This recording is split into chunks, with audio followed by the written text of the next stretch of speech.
brought to you by Palvi Agrico. आता शेतीसाठी जे काही लागणार ते घरपोच मिळणार, तेही मोबाईलच्या एका क्लिकवर. आपण आपल्याला जायचं सिद्धिविनायक पर्यंत आणि मला असं वाटतं एक 15-20 मिनिटं आपल्याकडे आहेत.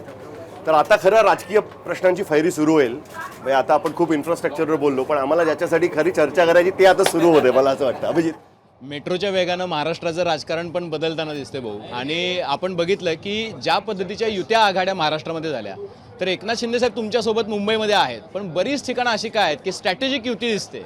तिथे तुम्ही त्यांना सोबत ठेवलेलं नाही आहे का स्ट्रॅटेजिकली त्यांना तुम्ही पोस्ट पोल अलायन्ससाठी त्याचा वापर केला? कारण बरेच लोक असं म्हणतात की सगळ्या निवडणुका सत्ताधारीच लढत आहेत, विरोधक दिसतच नाही आहे त्याच्यामध्ये. मुळामध्ये काय बघा, या ज्या निवडणुका आहेत या कार्यकर्त्यांच्या निवडणुका आहेत. प्रत्येक पक्षाला कार्यकर्त्यांचं मन सांभाळावं लागतं. त्यामुळे आता जसं काही ठिकाणी आम्ही अगदी शेवटपर्यंत युतीचा प्रयत्न केला, पण 1-2 सीटांवर आमची युती तुटली. तिथे आम्ही मैत्रीपूर्ण लढू. आता जवळपास मला असं वाटतं एक 12-13 ठिकाणी आम्ही युतीमध्ये आहोत. काही ठिकाणी ते आणि राष्ट्रवादी युतीत आहेत, काही ठिकाणी आम्ही आणि राष्ट्रवादी युतीत आहोत.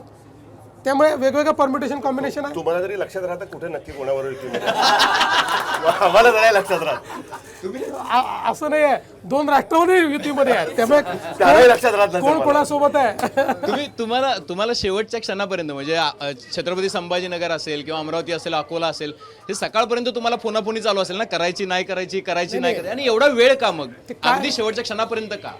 प्रॉब्लेम काय असतो की आता जसं छत्रपती संभाजीनगर आहे, माझा खूप आग्रह होता झालीच पाहिजे, मी प्रयत्न केला, पण आता ती एका प्रभागात यांनाही पाहिजे आणि यांनाही पाहिजे अशा याच्यावरती तुटली. आता काय होतं की शेवटी स्थानिक नेत्यांचं मन सांभाळावं लागतं. खरं म्हणजे मी तर आमच्या लोकांना सांगितलं 1-2 माणसं गेले तर काय फरक पडतो, शेवटी सगळे तर काही निवडून येत नाहीत. पण मग त्यांचाही आग्रह होता की मग हा तर आपला सिटिंग नगरसेवक आहे, मग सिटिंगचा वॉर्ड कसा द्यायचा. मग त्यांना एक प्रपोजल दिलं, मग त्यांनी यांना प्रपोजल दिलं, मग यांनी शेवटी फायनल प्रपोजल दिलं, मग त्यांनी सांगितलं की आम्हाला मान्य नाही आणि तोडली. चालूच.